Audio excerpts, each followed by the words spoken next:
আব্দুল হান্নান মাসুদ, নোয়াখালী 6, প্রশ্ন করতে পারেন। আমার নির্বাচনী এলাকা নোয়াখালী 6 হাতিয়া।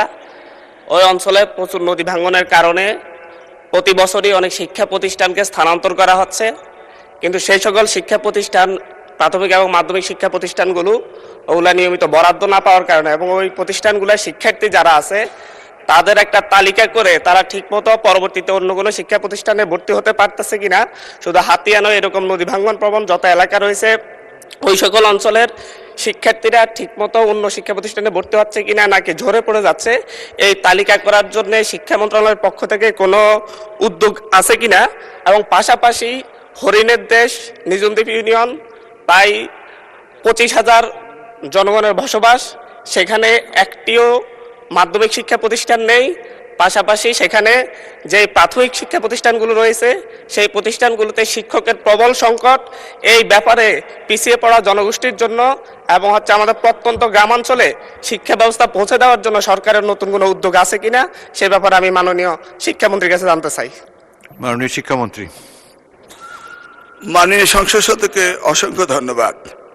ইতিপূর্বে 2001 থেকে 2006 সালে নকল প্রতিরোধ আন্দোলনের সময় আমি সেখানে গিয়েছিলাম এবং দেখেছিলাম নদী ভাঙ্গনে কলেজ চলে যাচ্ছিল এবং সাবেক প্রধানমন্ত্রী বেগম খালেদা জিয়ার সময় সেই কলেজগুলোকে সরিয়ে ভালো অবস্থানে নেওয়া হয়েছিল।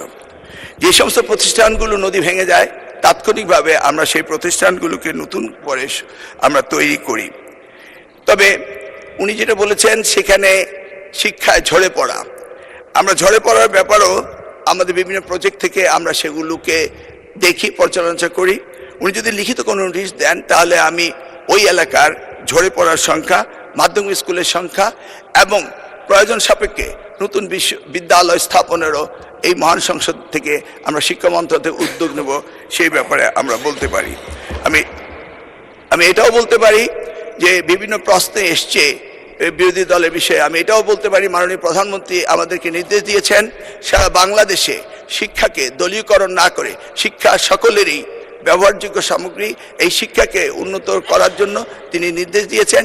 সেই আলোকে আমরা ওনার হাতিয়াকে সুন্দর দৃষ্টি নিয়ে আগামী দিনগুলোতে আমরা তার স্কুলের ব্যবস্থা করব বলে আশা করতে পারি। ধন্যবাদ।